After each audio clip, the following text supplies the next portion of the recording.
নমস্কার, welcome to শ্রেয়সীস kitchen. আমার আজকের রেসিপি ভাত ভাজা। আগের দিন রাতের বেঁচে যাওয়া ভাত দিয়ে যদি এই রকম ভাত ভাজা করা যায় তবে যে কেউ এটা খুবই পছন্দ করবে। আমি কিভাবে বানাই সেটাই আমি শেয়ার করছি। প্রথমেই আমি কিছু সবজি কেটে নিয়েছি আর পেঁয়াজও কুচি করে কেটে নিয়েছি। কড়াইতে সর্ষের তেল গরম করে প্রথমেই সবজিগুলোকে ভেজে নিচ্ছি। সবজির মধ্যে ফুলকপি আগে ভেজে নিচ্ছি, কারণ ফুলকপি ভাজতে একটু সময় লাগে। হালকা ভাজা হয়ে এলে এরপর একে একে সব সবজিগুলো দিয়ে দিচ্ছি। আমি এখানে ফুলকপি, বিনস, গাজর, মটরশুঁটি এই সবজিগুলোই ব্যবহার করেছি। তোমরা চাইলে অন্য কোনো সবজিও ব্যবহার করতে পারো। সব সবজিগুলোকেই এখন ভালো করে ভাজবার পালা। সবজিগুলো পুরোপুরি ভাজা হওয়ার আগেই এখন আমি এর মধ্যে দিয়ে দিচ্ছি পেঁয়াজ কুচি। এবারে পেঁয়াজটাও ভালোভাবে সবজির সাথে ভেজে নেব। পেঁয়াজ দিয়ে হালকা নাড়াচাড়া করেই এখন আমি আলুগুলো দিয়ে দিচ্ছি।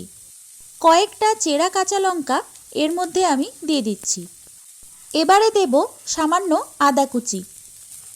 আলুর সাথে বাকি সবজিগুলো এখন আমি ভালো করে ভেজে নিচ্ছি। হাই ফ্লেমে কিছুক্ষণ নাড়াচাড়া করে এখন আমি ফ্লেমটা লো করে এটাকে ঢেকে দিচ্ছি। এতে সবজিগুলো খুব ভালোভাবে ভেতর থেকে সেদ্ধ হয়ে যাবে। কিছুক্ষণ পরে ঢাকাটা আমি খুলে নিলাম। এখন কিন্তু সবজিটা ভালো মতো সেদ্ধ হয়ে গেছে। এখন আমি এর মধ্যে রাতের বেঁচে যাওয়া ভাত দিয়ে দিচ্ছি। এর মধ্যে আধা চামচ গোলমরিচের গুঁড়ো দিয়ে দিচ্ছি। এটা কিন্তু অবশ্যই দিতে হবে। যেহেতু ভাত দেওয়া আছে তাই এটা অনবরত নাড়তে থাকতে হবে, নইলে নিচে লেগে যেতে পারে। এবারে এর মধ্যে দিয়ে দিচ্ছি হলুদ গুঁড়ো। আমি এখানে 1 থেকে 1.5 চামচ হলুদ গুঁড়ো দিয়েছি। সাথে স্বাদ মতো নুন দিয়ে দিচ্ছি। নুনের পরিমাণটা আমি বলছি না, এটা যে যেমন ভাত নেবে তার উপরেই ডিপেন্ড করবে। এখন সব কিছুর সাথে ভালো করে ভাতটা মিশিয়ে নিতে হবে।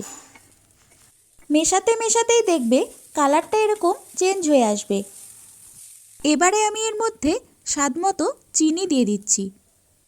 এই রেসিপিটা একটু মিষ্টি মিষ্টি হয়, তাই চিনিটা একটু বেশিই দিতে হবে। চিনি দিয়ে গ্যাসের ফ্লেমটা হাই করে ভালো করে ভাতটাকে মিশিয়ে নিতে হবে। ব্যাস, তাহলেই আমাদের ভাত ভাজা তৈরি। আমার আজকের রেসিপিটি কেমন লাগলো অবশ্যই কমেন্ট করে জানিও। ভালো লাগলে লাইক ও শেয়ার করে দিও। আর তোমরা যারা চ্যানেলে নতুন তারা আমার চ্যানেলটাকে ফলো কিংবা সাবস্ক্রাইব করে দিও। অবশ্যই বাড়িতে এইভাবে রেসিপিটি ট্রাই করো, আর কেমন হয়েছে সেটা আমাকে কমেন্ট করে জানিও। আজকের মতো এইখানেই বিদায় নিচ্ছি। দেখা হচ্ছে পরের ভিডিওতে।